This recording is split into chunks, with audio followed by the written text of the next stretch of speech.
It's play school. Hi kids, we're going to have so much fun today. We're going to go to the beach and we're going to do some cooking. And we might even go through one of the windows. But first, it's story time. And I've got a very special story for you, a famous story called The Story of Cinderelliot. Let's read it. One day, long, long ago, lived a boy called Cinderelliot. Cinderelliot lived with his ugly step-Simon in a small room, in a small house, in a small village. Ever since he was a little boy, Cinderelliot had wanted to be a champion fantasy footy coach, but the ugly step-Simon made him do housework every day, and he could never follow his dream.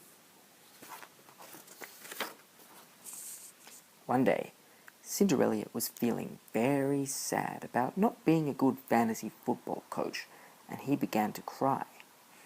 His tears fell on the floor. Plop, plop, plop.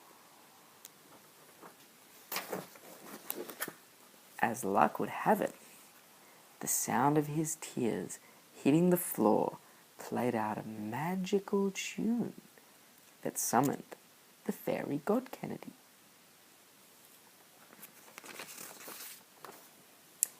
The fairy god Kennedy saw how sad Cinderelliot was. "What's wrong?" he asked. "I'm sad because I don't have an elite fantasy football team," Cinderelliot said.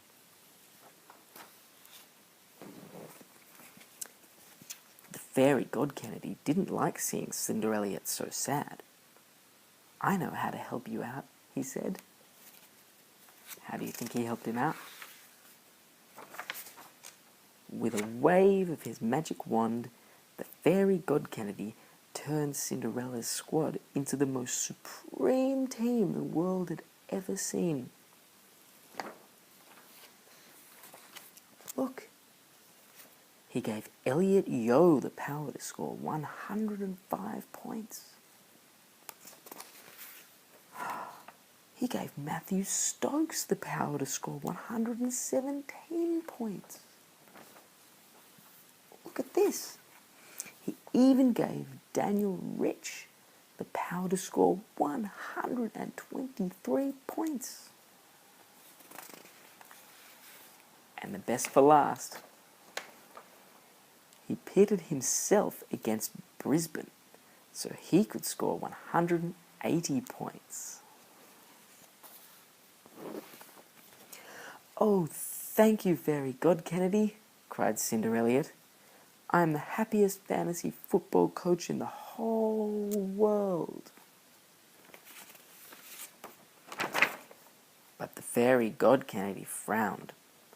"I must warn you, this spell only lasts until midnight on the final day of round 1.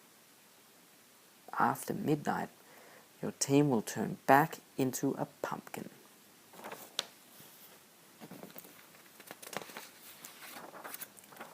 And sure enough, midnight rolled around and Cinderelliot's team lost all its magical powers. And Elliot Yo, Matthew Stokes, and Daniel Rich all turned back into pumpkins.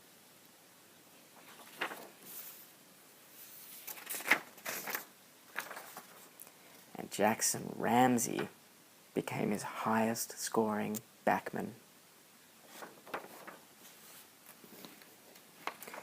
"Now get back to work," yelled the ugly step-Simon. Now it's time to go through one of the windows.